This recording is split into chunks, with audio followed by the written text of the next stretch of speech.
నమస్తే, welcome to 99 TV world. నేను Raghunandan. So director ట్రంప్కే ఇరాన్కి సంబంధించిన సుప్రీం లీడర్ ఖమేని ఒక వార్నింగ్ ఇచ్చేశాడు. ఒకటి కాదు, రెండు కాదు, ఒక 3 వార్నింగ్లు అనుకుందాం.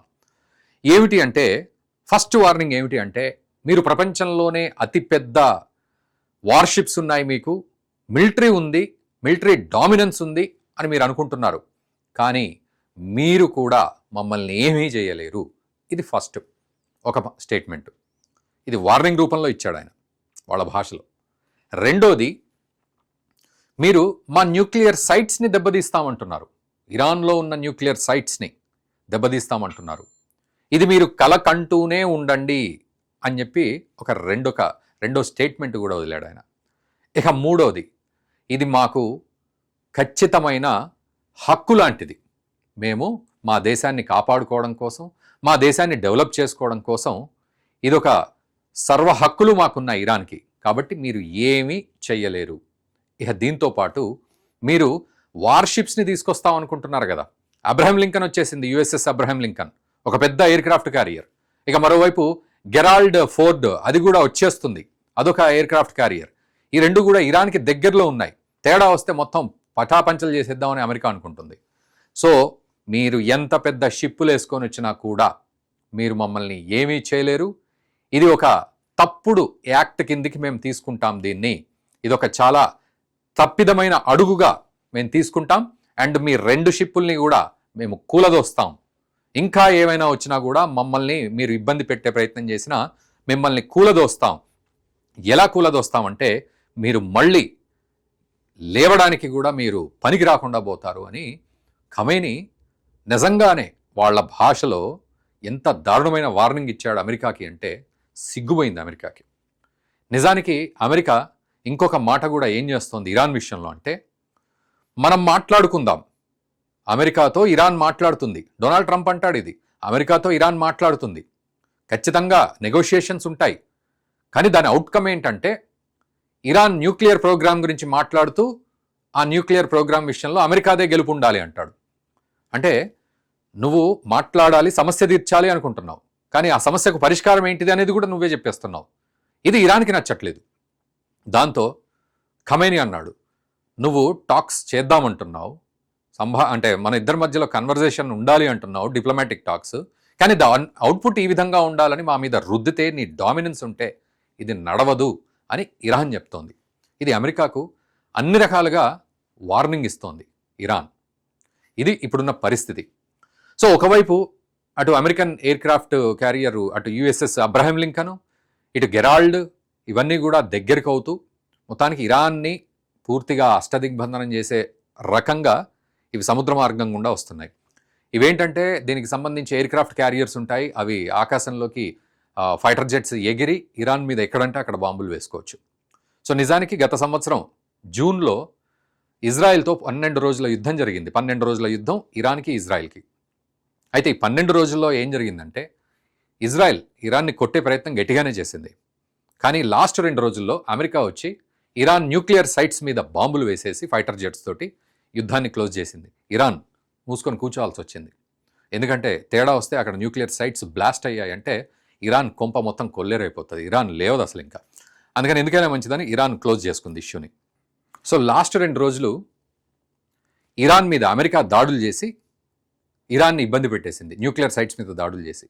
ఇరాన్ కూడా చాలా జాగ్రత్తగా అక్కడే యుద్ధం ఆపేసింది. తేడా వస్తే మొత్తానికి ఆ న్యూక్లియర్ సైట్స్ దెబ్బతిన్నాయంటే ఇరాన్ కొంప కొల్లేరవుతుంది, అసలు లేవకుండా స్మాష్ అయిపోతుంది.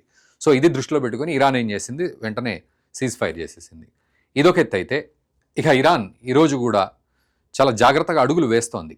అయితే ఇక్కడ ఏం జరుగుతోంది, అసలు ఎందుకు అమెరికా ఇలా డామినేట్ చేస్తుంది అంటే, ఇక్కడ మనం కొన్ని కీలకమైన విషయాలు మాట్లాడుకోవాలి. సో అమెరికా వైపును మనం ఎందుకు తీసుకోవాల్సి వస్తుంది ఇక్కడ ఇరాన్ విషయంలో అని అంటే, ఇక్కడ అమెరికా ఒక రకంగా ఇరాన్ని డామినేట్ చేస్తున్నా కూడా తను పెట్టే కండిషన్స్ ఒక్కసారి మనం ఆలోచించాలి. అయితే దీన్ని 2 వైపులా మనం ఆలోచిస్తూ, ఒకవైపు అమెరికా వైపు నుంచి కనుక తీసుకున్నట్లయితే 2 వైపులా కూడా ఎవరిది న్యాయం, ఎవరిది ధర్మము, ఎవరిది అన్యాయము, ఎవరిది డామినెన్సు, ఇవన్నీ దృష్టిలో పెట్టుకొనే ఇక్కడ అమెరికా వైపు నుంచి కనుక చూస్తే, అమెరికా ఏం చెప్తోందంటే, నువ్వు అసలు న్యూక్లియర్ ప్రోగ్రాంలు ఆపేసాయి, ఇరాన్ యొక్క న్యూక్లియర్ ప్రోగ్రాంలు ఆపేసేయమని చెప్తోంది. నిజానికి ఇరాన్ న్యూక్లియర్ దేశం కాకపోయినప్పటికీ వారానికి ఒక న్యూక్లియర్ బాంబు తయారు చేసేంత యురేనియం కానీ, ఆ నిక్షేపాలు కానీ, ఆ టెక్నాలజీ కానీ ఇరాన్ దగ్గర ఉంది. ప్రపంచానికి తెలుసు. అందుకే ఇజ్రాయెల్ కూడా అమెరికాతో కొట్లాడుతుంది ఇరాన్ని కట్టడి చేయమని. సో ఆ న్యూక్లియర్ ప్రోగ్రాంలు ఆపేశాయి. ఇంకోటి బ్యాలిస్టిక్ మిజైల్ డెవలప్మెంట్ ప్రోగ్రామ్స్ ఉన్నాయి, విపరీతంగా ఉన్నాయి ఆ ప్రోగ్రామ్స్. సో ఇరాన్ చాలా ఖర్చు పెడుతోంది దాని మీద, సో బ్యాలిస్టిక్ విషయంలో.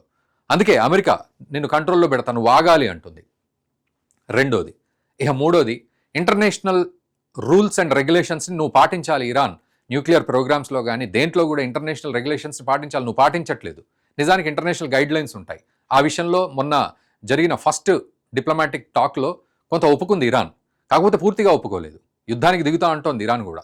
సో ఈ రకంగా ఇక ఇదొక ఎత్తు అయితే, ఇరాన్ మిలిటెంట్స్ని సప్లై చేస్తోంది. ఈ హెజ్బుల్లా ఇట్లాంటి వాళ్ళందరినీ కూడా సపోర్ట్ చేస్తోంది, హౌతీలను సపోర్ట్ చేస్తోంది. ఇది నిజంగా కూడా ప్రమాదకరమైన విషయమే. అటు ఇజ్రాయెల్కి మాత్రమే కాదు, ఈ లెబనాన్, హెజ్బుల్లా ఇవన్నీ కూడా, హౌతీలు వీళ్ళంతా కూడా కేవలం ఇజ్రాయెల్కో ఒక థ్రెట్ అని అంటే కాదు. ఈరోజు హమాస్ పాకిస్తాన్లో తేలుతోంది, అండ్ లష్కర్ ఎ తోయిబా అటు గాజాలో తేలుతోంది. అంటే ఈ ఉగ్రవాద చర్యను నువ్వు ఆపాలి అని చెప్పి ఇరాన్కి చెప్తోంది. మరి ఇరాన్ ఎక్కడ ఉగ్రవాద చర్య ఆపట్లేదే, వాళ్ళందరికీ సపోర్ట్ ఇస్తోంది. అటు హెజ్బుల్లాలకు, ఇటు హౌతీలకు, వీళ్ళందరికీ కూడా ఇంటర్నల్ సపోర్ట్ ఇస్తోంది, చాలా డబ్బులు వెచ్చిస్తోంది, అందరి అటాక్ చేయమని వీళ్ళను పురిగొల్పుతోంది, ఫండింగ్ చేస్తోంది. ప్రపంచంలో ఎక్కడ ఈ హెజ్బుల్లాలున్నా, హౌతీలున్నా, ఇంకెవరున్నా కూడా వాళ్ళందరికీ సపోర్ట్ చేస్తోంది. మరి ఇది తప్పే కదా మిలిటెంట్స్కి ఇలా సపోర్ట్ చేయడం. సో అది కూడా ఆపమంటోంది. సో ఏ రకంగా చూసినా నువ్వు కంట్రోల్లో ఉండాలి అని అమెరికా చెప్తోంది. ఇది ఒక రకంగా మంచి విషయమే, కానీ డొనాల్డ్ ట్రంప్ పైత్యం వల్ల ఇది డామినెన్స్ రూపంలో ముందుకెళ్తోంది. అది ఇరాన్కు కూడా కంటగింపుగా మారింది. నువ్వు నన్ను డామినేట్ చేస్తే, మిలిటరీ డామినేషన్ కనుక పెరిగితే, నువ్వు అబ్రహం లింకన్ని మా మీదికి తీసుకొస్తే మేము కూడా బాంబులు వేస్తాం, వీలైతే ఒక న్యూక్లియర్ బాంబు వేసి పడేస్తాం మీ మీద, మీ ఎయిర్క్రాఫ్ట్ క్యారియర్స్ మీద, ఏం చేసుకుంటారో చేసుకోండి అని ఖమేని బెదిరిస్తున్నాడు. సో ఇది ఎట్లా ఉంది అంటే, కర్ర విరగదు, పాము జావదు, ఇట్లాంటి పరిస్థితులు ఒకెత్తు అయితే, పట్టమంటే కప్పకు కోపం, విడవమంటే పాముకు కోపం అని ఇంకోటి కూడా కనబడుతుంది. సో ఈ టైప్లో మనం అమెరికాను సపోర్ట్ చేద్దామా అంటే వీడు పిచ్చోడు ట్రంప్, పైత్యంతో మాట్లాడతాడు, మిమ్మల్ని నాశనం చేస్తాం, ఇరాన్ మీద యుద్ధం ప్రకటిస్తామంటాడు. నీకు ఎందుకు యుద్ధం ఎందుకు చేయాలి? అటు మడురోన్ పట్టుకెళ్ళాడు, ఇటు రకరకాలుగా ఏ రకంగా అంటే దాని మీద మళ్ళీ కొంచెం లోతుకు వెళ్తే మళ్ళీ వీడియో పెద్దగా అవుతుంది. బట్ మదురోన్ పట్టుకెళ్ళాడు, భారత్ని బెదిరించాడు, పాకిస్తాన్ని ఇంకేదో అంటాడు, ఏ దేశాన్నైనా బెదిరిస్తాడు. రెజిమ్ చేంజ్, ఈరోజు ఇరాన్లో రెజిమ్ చేంజ్కు ప్రయత్నం చేస్తున్నాడు. రజా పహల్వి అతను రెడీగా ఉన్నాడు రెజిమ్ చేంజ్కి మేము దూకేస్తామని చెప్పి. సో ఇవన్నీ ఏంటి అమెరికా ఎత్తుకునే అంశాలు. ఇటు ఇరాన్ కూడా ఈ మిలిటెంట్లకు సపోర్ట్ చేస్తూ భ్రష్టు పట్టించడం తప్ప ప్రపంచాన్ని అంతకంటే ఏమీ లేదు. నువ్వు న్యూక్లియర్ దేశం కాదు, కానీ నువ్వు ఎనర్జీ పేరు చెప్పి ఇరాన్ న్యూక్లియర్ బాంబులు తయారు చేసుకుంటోంది. ఇది కూడా తప్పే కదా. ఇంటర్నేషనల్ గైడ్ లైన్స్ ఏం చెప్తున్నాయి, దాన్ని ఫాలో అవ్వాలి కదా. లేకపోతే నేను కూడా న్యూక్లియర్ బాంబులకు, లేకపోతే న్యూక్లియర్ సైట్స్, ఎనర్జీ సైట్స్ ఏవైతే ఉన్నాయో వాటికి నేను న్యూక్లియర్ని వాడుతున్నాను, యురేనియంని వాడుతున్నాను అనేది నువ్వు ట్రాన్స్పరెంట్గా చెప్పదు కదా, చెప్పదు. సో ఇది గొడవ. ఇప్పుడు మనం ఎవరికి సపోర్ట్ చేద్దాం అనే విషయంలో అటు ఇరాన్ తప్పు చేస్తోంది, అండ్ అమెరికా కూడా డామినెన్స్ తోటి తప్పు చేస్తోంది అనడంలో ఎటువంటి సందేహం లేదు. సో మీరేమంటారు ఈ అంశంపై కామెంట్ చేయండి. ఈ వీడియోని మన మిత్రులకు కూడా షేర్ చేయండి. రెగ్యులర్ అప్డేట్స్ అందిస్తూ ఉంటాం. Thank you very much.